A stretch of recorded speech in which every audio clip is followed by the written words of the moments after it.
Hello everyone, welcome back to the Kirklees Guitar School Podcast, episode 16. In today's episode, we discuss song structures, George gets some new toys, and we've got a very special announcement for you. Hello everyone, welcome back to the Kirklees Guitar School Podcast, episode 16. I'm joined with my co-host, Mr. George Loveridge.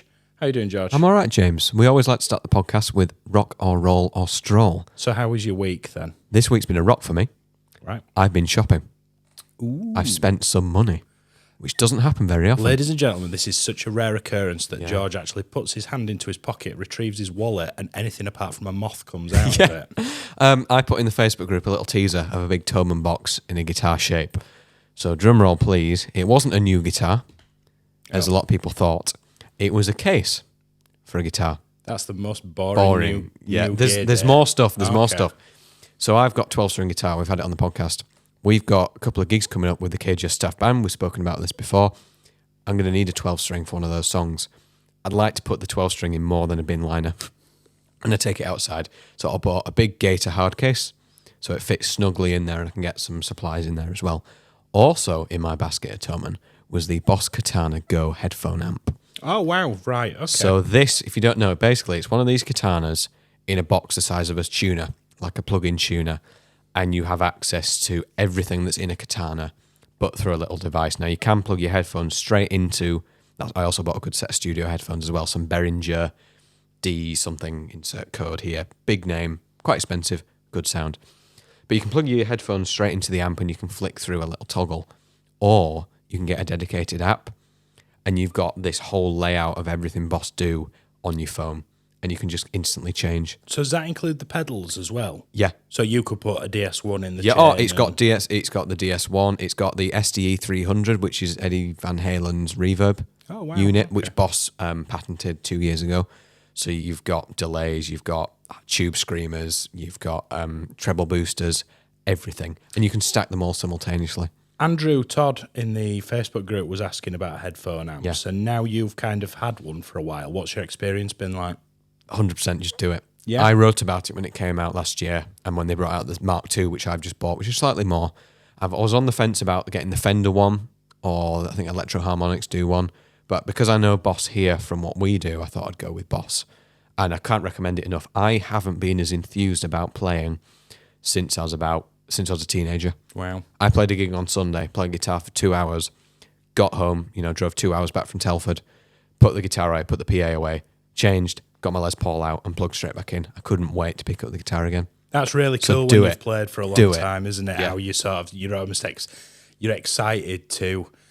I think it's different for us because we make a living from playing guitar. Yeah. And not all guitar time's created equal, is it? If you're playing stuff for a gig, granted it's fun, but it's not... I was practicing an Ed Sheeran song yesterday. Commiserations. Yeah. And one of the students that I normally teach on a Wednesday morning came in and is like, what are you playing that for? Because we're used to doing Deep Purple and Free and stuff like that. And it's kind of like, sometimes I've got to play songs that I don't like. Absolutely. And I'm begrudgingly, it's the... Shape of You. Tell you what, though, while we're on Ed Sheeran, Dive is a cracking tune. John Mayer did the solo for that. I don't know. And it's in 6/8. And it's like with as much reverb and drive as this. Is it in E? Yeah, it's in E. Keep it Yeah, good. he does that. All of that. Was that mixing major and minor? Yeah, he does. He plays it in both. Yeah. Have a look. Dive, Ed Sheeran.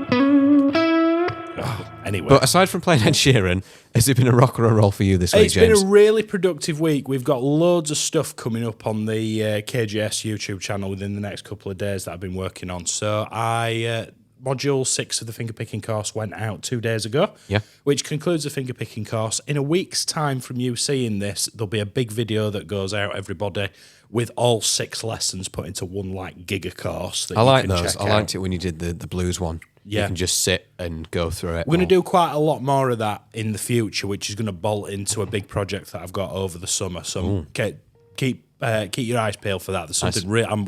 I want to tell you all about it so much, but if I spill my guts too early, you're it's going to lose the dramatic effect. Yeah. So we're working on that. Now, I put a post out a couple of weeks ago asking the students of the Facebook group if they would rather have a lesson on All Right Now by Free or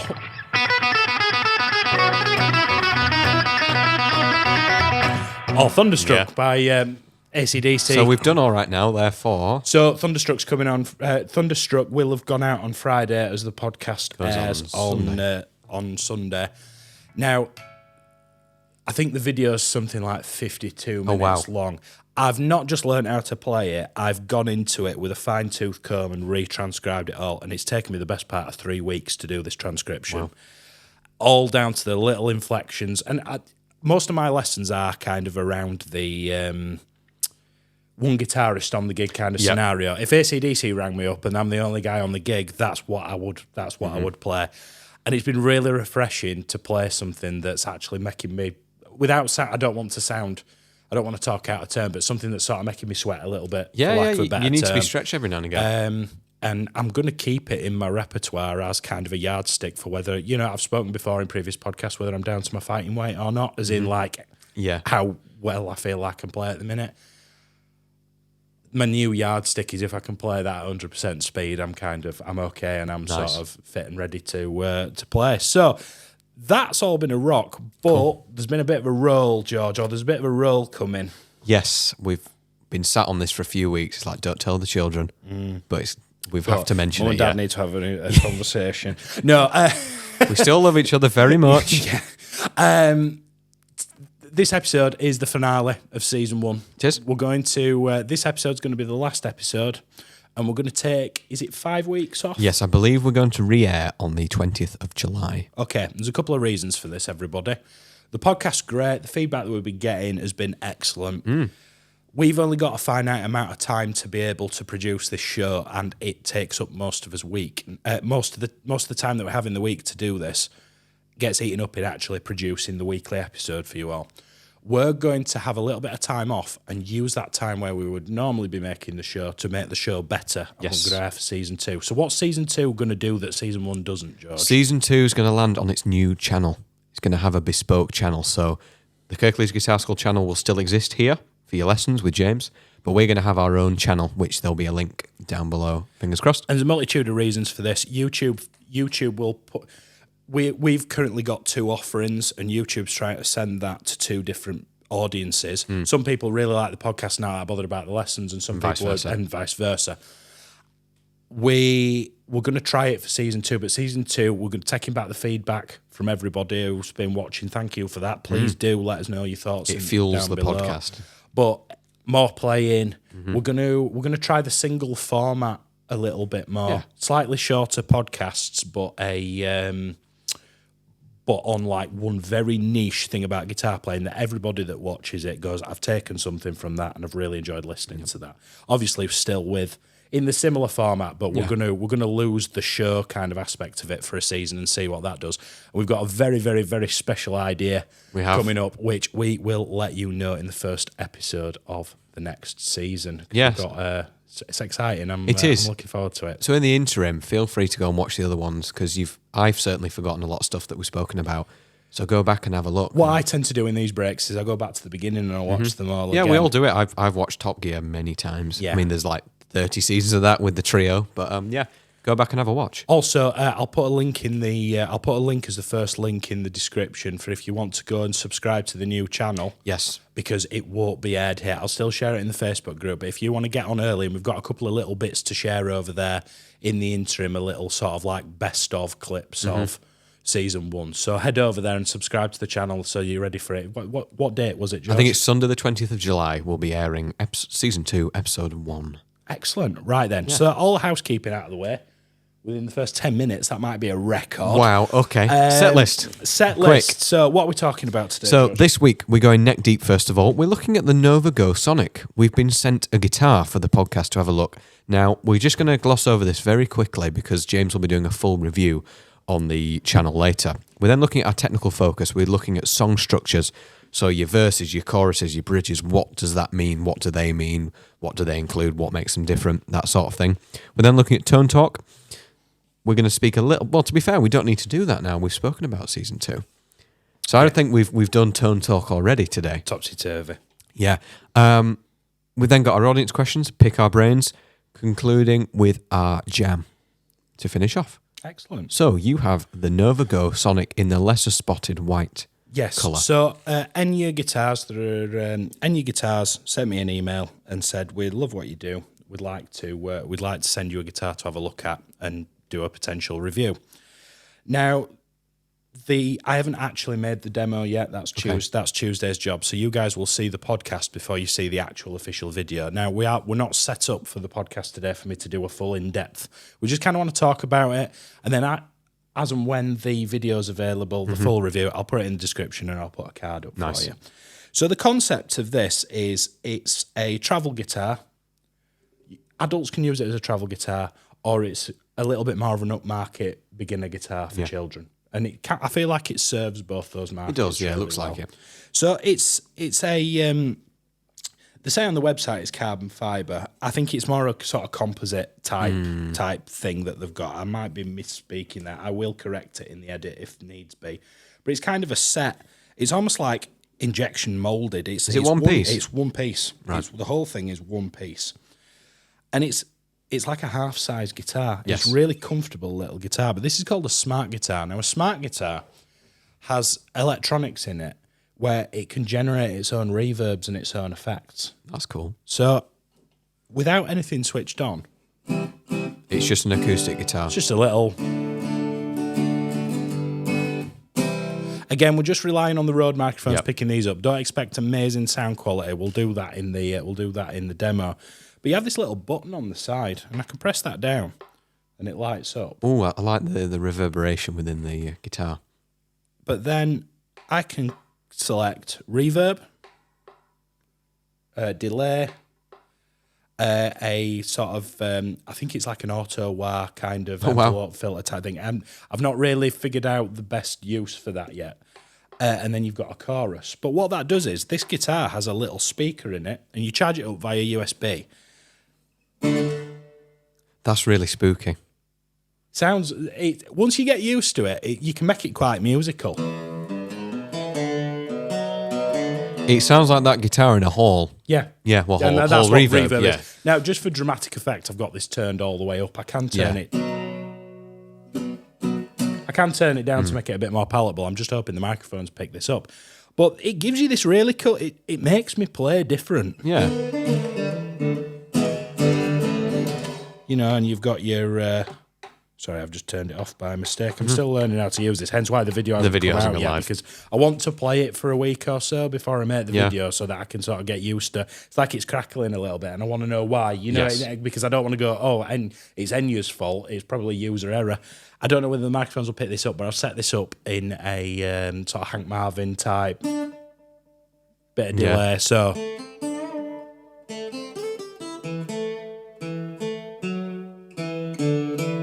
Like I said, the envelope filter sort of purple setting I ain't quite figured out yet, but then the chorus... Yeah, sounds all right. You know, and I'm thinking, no, it doesn't even have to be something like Man on the Moon. Something a Gives you little that bit nice more ambience. subtle. Yeah. So I've really enjoyed playing this, and it looks like it'd be really fragile, but actually my kids have been carrying it around the house for a couple of days, and there's no dings on it, there's no... The fretwork's excellent. The neck profile's quite interesting. It's like a D. Yeah, it's a bit thicker than I'd profile. expect. It's like thicker but shallower than you'd expect. It's kind of like, it's almost like the baseball bat neck type, but then it's a bit shallower in the centre.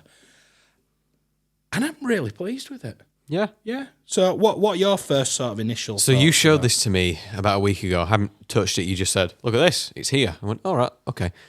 Initially, I thought the sound hole looked like one of those air dispensers that you put at the side of your house. You know, if you've got a guest coming around, you put an air dispenser and it releases. Well, so they don't think you stink. Yeah, not that I would need to use that, but that's what it looks like. It's quite peculiar. I like that you can also plug it in. Yes. Like an electric guitar, a semi-acoustic guitar. So presumably you can use all those effects through an amplifier as well. Yes. Okay, so you can plug into a PA or... I think for a travel guitar, that's what excites me a little bit more than the the travel guitar we had on the show, the Donna, Yes. because I want a little bit of effect on there. No, my acoustic at home that I play all the time and use for gigs doesn't have any effects, but it's nice to have built in. And you can control all those effects via an app on your phone. course. And it is quite easy to use. Normally, like we've spoken about me being a little bit of a technophobe occasionally, but it was quite simple to download. Okay. There's 4 parameters for different kinds of effects, and that's it. Whereas something like you were talking about the Boss Tone Studio, yeah. you could spend a week messing about with that and Yes. still not know what half of it does. Whereas this is really, it's simple and really basic and really straightforward. No, I think it looks like a cool thing. I'll put on the really screen cool thing. what they're currently available for on the Enya website, and there's also I think I've got a link as well, a little bit of a discount link that if anyone nice. wants to order one, but they're not a lot of money. I think it's in the region of £250, something like that. I think because it's so decent. Now, what I mean by that, it's not just a cheap throwaway guitar. If you were looking for an acoustic, if you didn't have one, I think it could be a genuine option for you. Yeah. If you just want to pull it out every now and again to play Lion Eyes, you're not looking to form a heart tribute and play Crazy on You. It's a nice thing to have. So yeah, it's a cool guitar. Really enjoying playing it. Thank you for sending that to us, Enya, and I'll do a full video moving forwards. Right. Excellent. Then. So technical focus this week, George. Song structures. Yes, so the song structures, otherwise known as forms in music. Now, all music kind of goes back to classical music when the lay of the land was put down. But structures, we talk about a lot to students and in our lessons in the podcast. Just play me the verse. Let's go to the chorus. And we sort of had this assume that people have this shared knowledge that people know what a chorus is and a verse is. Now, if you've ever listened to a song, ever, you can kind of get an idea of what these sections are. But we want to sort of go through what they all mean. So let's start with intro. If you think of let's use Brown Eyed Girl, because that everyone knows. Come on, let's use I was going to say Thunderstroke. Okay, let's use Thunderstroke. Your intro is that. It's the introduction of the song. Most times in our world, it's a cool riff. Yeah, and it's the bit that starts. Lion Eyes. Yeah, that's your intro. Sometimes that riff can then come back, but most of the time it just goes at the beginning. Yeah, or sometimes you call it the main riff. Yeah, the main theme. Riff. We did. Day Tripper, yeah, that comes back a couple of times. Well, that actually forms the verse as well. It modulates to A. So the verse would be usually where the singer starts singing. Yes. So in Thunderstruck, you've got it's the big drum, but then it'll go down. I was shaking at the knees. Yeah, and I'm not even going to try and do Brian Johnson impression there, but I wouldn't. It's but yeah, usually when somebody starts singing, we'd characterise that as a verse. Now a verse musically tends to be the same part that recurs round and round and round and round. And it's the same chords, same structure, usually the same amount of time. But the lyrics change in a verse, which I think is the important. Think of the melody, verse. Yeah. The verse is telling the story. Mm-hmm. And once they kind of set a little bit of it's kind of like Lion Eyes. We'll go back to Lion Eyes again. City girls just seem to find out early, out hold a door with just a smile. The set in the scene, aren't they? You can't hide your Lion Eyes. Yeah. The memorable part. And that we'd call that the chorus. That's the bit that everybody knows. That's the bit in the sort of arena rock tours that everybody's singing back to the band, isn't it? I'd agree with that. So verse, chorus.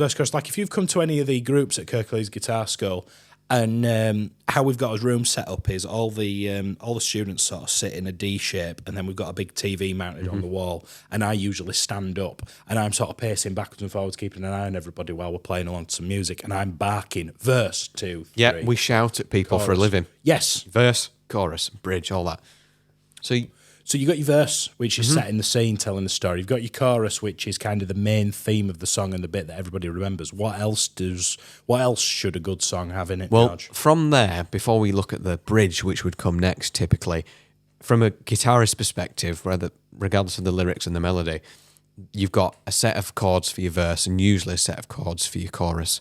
Usually changes. Some stay the same, but usually it's another new set of chords, and most of you who play guitar will adhere to that. You then get a bridge. Now, this is something that's slightly different. It's what we call a new direction for the music. It's I'm trying to think of some memorable bridges now, but they're all escaping me. It's a different section. It's what we call the C section sometimes. Something like the The second Day part of yeah, Day Tripper, okay. or I'm really struggling now. Yeah, with I can think of so spot. many. It's a different section. Usually, we'll come to this in a sec. You get different forms, that names for how a name dictates what a song sounds like. Your bridge is that new direction that usually revolves around a final chorus.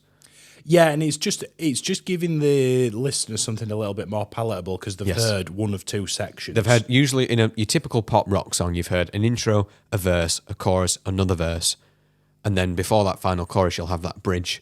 It's just something slightly different. I'd have said intro, verse 2, chorus. Chorus 2, okay. Either a bridge or a guitar solo, and then double chorus to finish. But that's musician speak. That's if you're in a rehearsal room and you go and double chorus to finish. Everybody knows that you play the chorus twice, usually finish on the first chord of what would have been the third time round the chorus. It's all for dynamics, which refers to volume and texture. So how would a verse and a chorus differ dynamically then? Okay, so I am going to do Brown Eyed Girl, actually. If I was gigging really Brown want to Eyed play Girl... Brown Eyed Girl I today, don't you? love it. If I was doing the verse, it'd be just fairly steady verse in terms of dynamics, volume. But then my chorus, I'm going to lay into it a little bit more. My brown eyed girl. That's where it picks up dynamically. Your chorus usually has maybe another guitar line layered on top. I started thinking harmonies. about this. Sorry, George. No, you're fine. Started thinking about this a little bit differently because a lot of the groups are working on "Candy" by Paolo Nutini, Which is, if I'm right, the same 4 chords until this little bridge at the end. Yeah, like E-section. 85% of the song is the same 8-chord progression round and round. Correct. Now, I've been saying to the groups this week, my sage advice always was play the verse normally and then give it some stick for the chorus. Yeah. When actually, I don't feel like that's getting the best results For out of Candy, people. no. Well, just for that acoustic kind of down, down, up, up, down strumming song. And what I've started saying instead is, if your verse, chop 40% of the volume off how you'd normally play it. Right. And that's your verse, nice and quiet. It's an 8-bar progression, so we're going to be here a while. Yeah. Yeah, 2 bars. So of each assuming that chord. we're going to the chorus now, listen to the volume.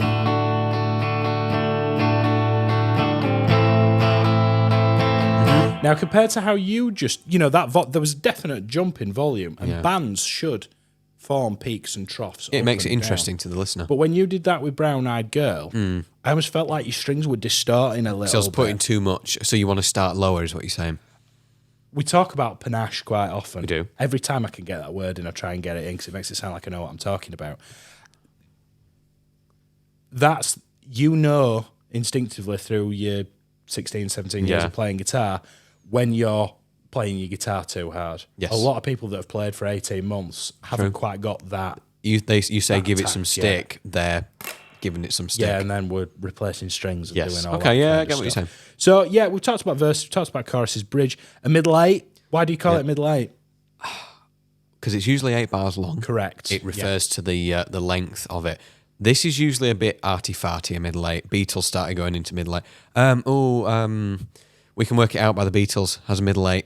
Yes. Life is Very Short, but There's No Time. That's the middle 8 of that song. And it goes into like a weird waltz at the back end of it. It goes into 3/4. Is that what it does, right? Yeah, the okay. dun, da, da, dun, pa, pa, that sort of thing. Yeah. You've then got, now your bridge and all this, like if you think of Run To You, for example, that doesn't have a bridge, it has this fat solo, which we've played before, we did the harmonies on the show. That's that change in direction for that song in particular. Some don't warrant a change. Sometimes you get big behemoth songs that have a bit of everything, but it's all about what's applicable to that song. But with all those, with intro, verse, chorus, there's a name, there's a grouping for all those sorts of things.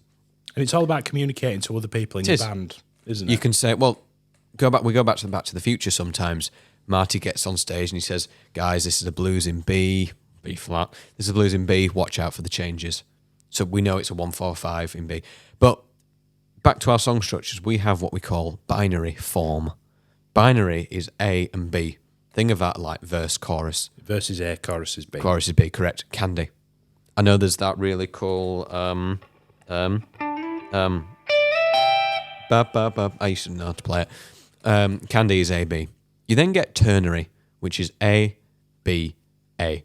So that would be your verse being A, your chorus being B, and then A again.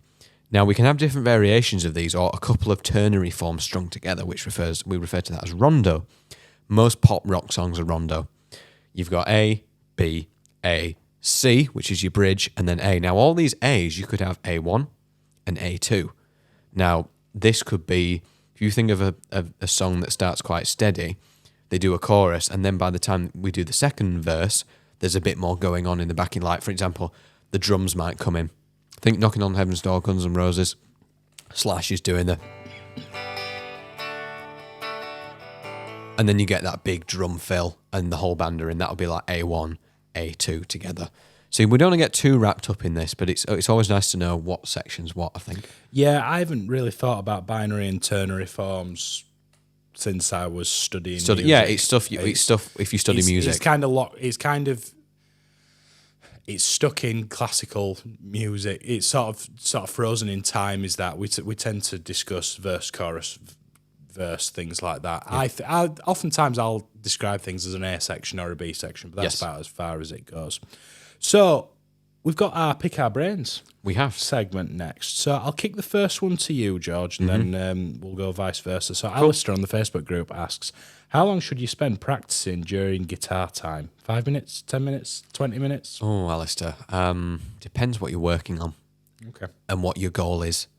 Now, let's say with this Boss Katana Go, I've been trying to master this lick that I've been struggling with for 2 years at speed. It's imagining a solo scenario, that riff. I can play it slowly, but keeping that up. Now, that to me has been my dedicated practice for the past couple of days. I have a goal in mind. Now, your goal might be to play Lion Eyes at full speed. I think you should spend 10 to 15 minutes before you just play, we spoke about this the other week, some, not nonsense, but something that you can play easily. So if you're struggling with if that's your practice, spend 10, 15 minutes going in and out. I think that's a good amount of time, personally. And then after that, you think, driving me mad now. If you still have the will to play something that you know really well, or go make a cup of tea, come back. But I think you're right there, Alistair. 10 to 15 minutes in one chunk should be your dedicated, this is what's going to make me improve as a player. That's what I do when I'm learning playing for gigs. I will spend 10 to 15 minutes on that chord progression, on that riff or whatever. I'll then play something else. I'll then come back to it because you can overwork. Yeah, we were talking about this in the lead class last night. So again, they're still working on Thrill Is Gone, but there's a lesson coming out on that in a couple of weeks' time on the YouTubes. I think it's the equivalent of eating your vegetables, isn't it? If you eat your vegetables first, it gets it out of the way. I sort of think save 5, 10, 15. It depends on what you're working on. If it's something quite specific and quite fiddly, probably 10 minutes, middle of the road. It all depends also how long your practice time is. If you've only got 30 minutes to play the guitar, it's probably a third of it is a good time to, all work and no play makes Jack a dull boy, doesn't it? Very true. If you're struggling with something, I'd be inclined to, particularly if it's particularly fiddly, I would just play something to get my fingers moving, get some blood. Yeah, get warmed up. Yeah. But then I would practice Thunderstruck's been a great example of that. I'd play the song because I knew how to play the song. It was all the lead parts, all that stuff. I had to come back to at least half a dozen times because I'd learned how to play it, but I'd not got what it sounded like in my head. I've got to be able to sing a melody for me to be able to play it in my head. Yeah. So if you think of something even as long as like the solo for Hotel California, not very well, but I could sing in the entire... Yeah. I could sing all 2.5 minutes of that solo to you. No perfect up here, not necessarily coming out of my mouth. So it's oftentimes, particularly with adults, it's not necessarily the total amount of time practiced, it's the frequency of said practice. So if say for argument's sake, I were working on an 8-bar solo for Thunderstruck, say there was an 8-bar section, I would get so much more out of practicing that for 10 minutes, 6 times, across the week rather than in one 60-minute chunk, because then I'll blink, a week's gone by and I've forgotten it all. That's something I was going to mention. Excuse me. Make it, normalise it. If let's say you're looking at Thunderstruck and you think, bloody hell, this is big, this is scary. Every time you pick your guitar up, just play a bit of it. Make it normal, make it your... I was playing it earlier while we were getting set up today. This wedding I'm playing in 3 weeks today. That, I just, when I pick the guitar up, I play a bit of that You've Got a Friend in Me, just to make it normal.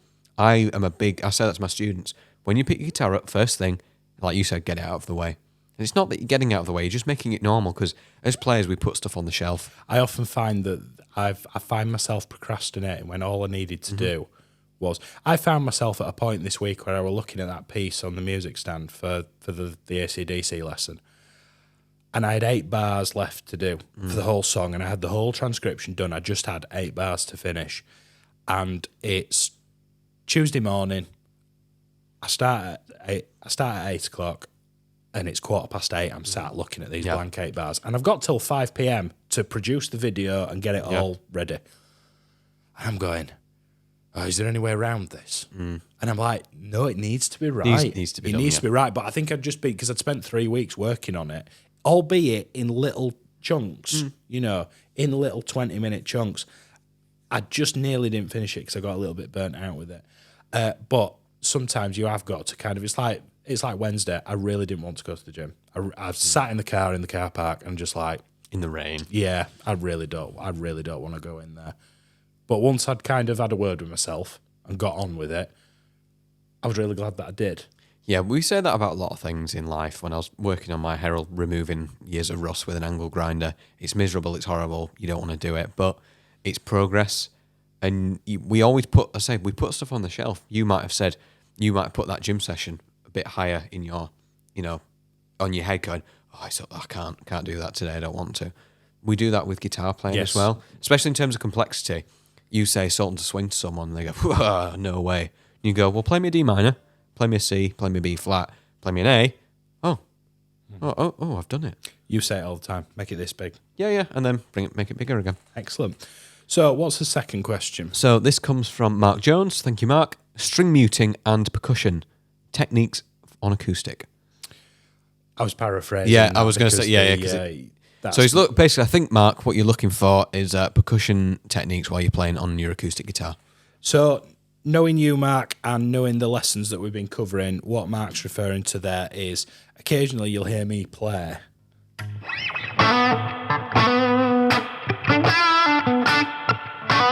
These sort of like, and it's come from Jolene. We've been studying Jolene. Okay. And in Jolene, you've got not really the right guitar for the job, but I'll make it work.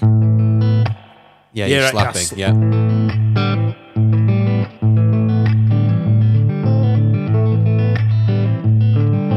It's this sort of... Yeah, whether you're on acoustic or electric, I know you're going to go into it.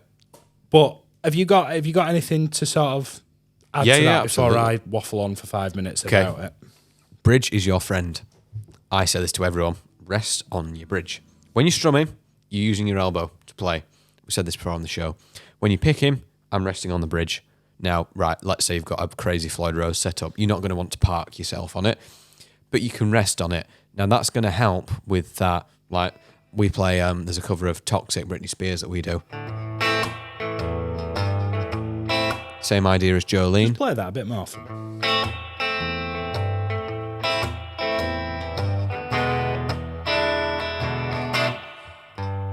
So, what we've done, what George has been doing there is mimicking the snare drum of a drum kit. Basically. You know, the drumming that sits between your legs. And that lands on beat 2 and beat 4. Yeah, 2 and 4. So just play that again and I'll count the beats. 1, 2, 3, 4. 1, snare.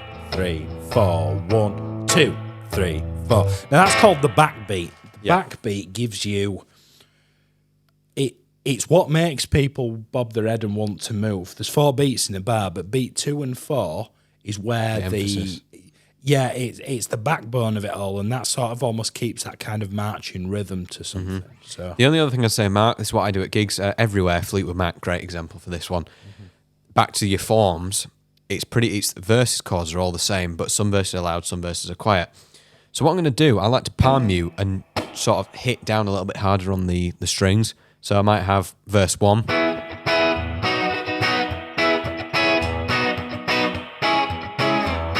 No palm muting there. But second verse, if it needs to be a bit quieter, and I'm kind of letting certain notes through. Imagine like a lock on a canal. I'm letting certain chords, certain sounds through. And that creates that dynamic contrast. It's not making the rhythm chunky out. It is. I'm filling it out because we're only guitar and vocal. So yeah, before James adds his bit for his question, sorry, I've stolen it a bit. Rest on your bridge, acoustic, electric. That's how I get away with it because it's glorified palm muting. So that's one avenue you can take. Yeah. There's two more that I want to add to that. Yeah, cool. We'll continue with the picking hand. Start with just a thump. I call it the thump. So what I'm doing is I'm sort of pulling my fingers in, and you're not punching your guitar. But what's happening there is, I'm paraphrasing, but what I assume's happening is you're depressing the strings by tapping them. And what you can hear is the strings hitting the bottom end of the fretboard down here. And it creates this sort of percussive... And I'm doing that in Jolene, but rather than doing it with sort of the back of my fingers, I'm using the ends of my fingers. And you'll see this notated on tabs as like X's. Yes. There's dead notes. So you can do it there.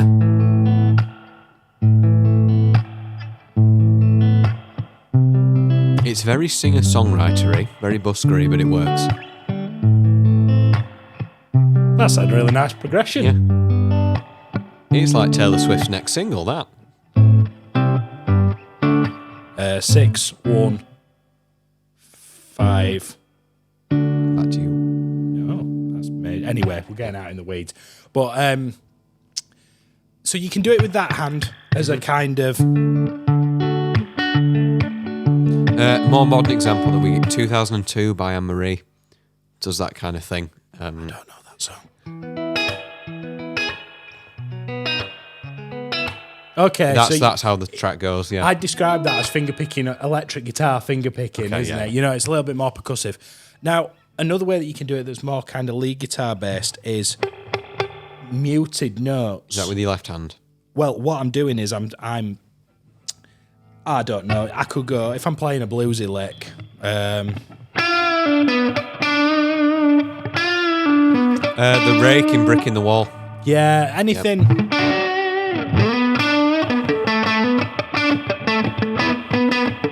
And what I'm doing there is, rather than fretting a note, I'm just relieving the pressure on the string just enough where my finger's still got contact with the string. Yes, but it's off the wood, it's off the fretboard. It's off the fretboard. I'm just touching the string to stop it from reverberating, and it gives you this. I think everybody at some point in their life needs to learn at least 3 songs off the Wall album by Michael Jackson, because that's a masterclass in it. All that sort of.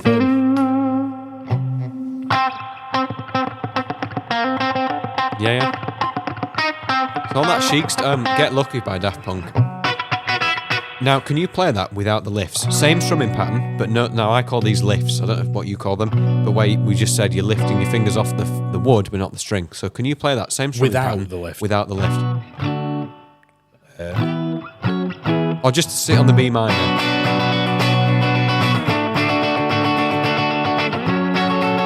Back to your E, yeah. And then with the lifts.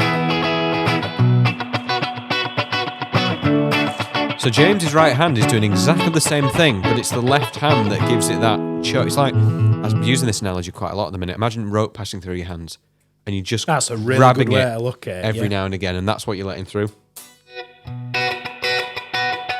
Long train running. Now that's more right hand flicks, to be fair. Let's have a jam on that.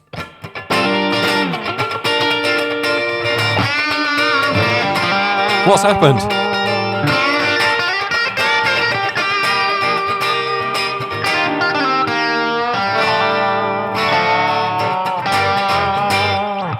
It just felt right. That's one we'll be gigging in the summer, isn't it? I love that song. One last thing on this before we go. Look at you, Mark. I told you we were going into the weeds. Yeah. So we've got Bridge. chunky palm muting, we've got punching with this hand, and we've got sort of relieving the pressure. One final way that you can do it. Guitarist for Red Hot Chili Peppers, one of, and arguably I think the best one that played for them was John Frusciante. Okay. Now, again, wrong tool for the job. I should have played the Strat. You're going to play Don't Stop, aren't you? I've taken the J45 to Aquiths. Finally got it up there. So hopefully that's going to be back in a little bit. And they've got my Strat as well. That's why I'm not playing a Strat. So we're going back to rock or roll slightly here. Roll for me. I've had a really nice car that I've been driving around this week on Absolute Classic Rock because it's got a digital radio. They will not stop playing Red Hot Chili Peppers. Right. And they don't do it for me. Do they not? Oh, no. So you'll just, you're driving along, they'll do, I'm like, oh, here we go. Anyway, sorry. Red Hot Chili Peppers. John Frusciante does this thing where he mutes all 6 strings but only frets one note, but hits all 6 strings. Now, if I don't mute those strings... Just learn to play guitar properly, John. I've always thought it sounded so messy.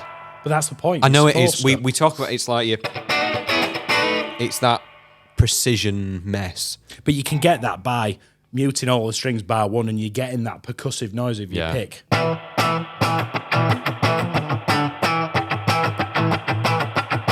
Tell me that doesn't sound cool. In that scenario, but the whole... It's because we used to have a bass player in our band who would turn all the bass down on his bass amp and would slap Don't Stop all the time. That's probably why I hate it so much. I was going to say, is it because a lot of people want to learn how to play that and spend a lot of time just making horrible noises trying to do it? And then you get Schism by Tool. Yes. Or vice versa. I can't remember which way around it is, but that every bass player wants to do that as well. It's a great tune, though. I love the album that's on. As guitar tutors, we love all our students who come to us and we want to help them on, but you get a lot of butchering of big songs. And that we did it. I'm sure you'd have said, George, just play me Your Sunshine of Your Love, and I was going, and you're like, wow, I'll do it again. That kind of thing. On that note, I think we should wrap up today's podcast, we should. George. So what have we talked about today? So we had Rock or Roll, which came back halfway through the show, both rocks for us this week. We then went neck deep looking at the Nova Go Sonic, review pending from James, technical focus, song structures, what's a bridge, what's a chorus, what's a middle eight, all that good stuff. Turn talk from our 2 Facebook questions. Yeah. Season 2, 20th of July. 20th of July. Be there or be square. Be there or be square. First link in the description is the YouTube channel. There's currently nothing on it, but over the break we will upload some little bits on it just to keep us seat warm. And I appreciate it's a bit of a pain in the neck, but we would appreciate for you going over there and subscribing, ready for... click subscribe, do the... We never say this. You watch loads of people on YouTube, they say subscribe, comment. We've never once said... We did one post where we asked everybody to do it, it was really successful because if you want to help us, subscribe, click the... just to put a click comment. The bell and put a comment. Like the video. Engagement tells YouTube that it's really good and people like it. And I've got a little bit of a goal. Yeah. I've got a little bit of a goal. Before we upload that first video to the Kirklees Guitar School podcast. Have you got a number in your mind? I've got a number in my mind. Oh, heck. Okay. It's gone to his head, everyone. I'd like to see 1,000 people over there. I don't think that's unreasonable. I don't think that's unreasonable considering there's 10,000 people subscribed to the lessons. And our beloved Facebook group, there's 2 and 2.6. It's awesome. I love our Facebook group. It's really cool, isn't it? I'm in a lot of groups like that for cars, but I say, my Triumph Herald's broken, please help. And then you get some Jeff at home going, well, actually, you need to do this. And you're like, oh, okay, thanks. Yeah. But this group's great. Everyone's really nice. And that's by design. Keep up the great work. So, yeah, I'd like to see 1,000 people over there before we upload the first video. That's doable. So, yeah, that's your homework, guys. So, we'll see you. We'll play you out. We'll see you on, what's the date? I keep forgetting. Sunday, the 20th of July. We'll see you on the 20th of July. And we're finishing how we started, an E jam. An E blues jam. Are you soloing first or am I? Yeah, I'll take it first if you want. All right, okay.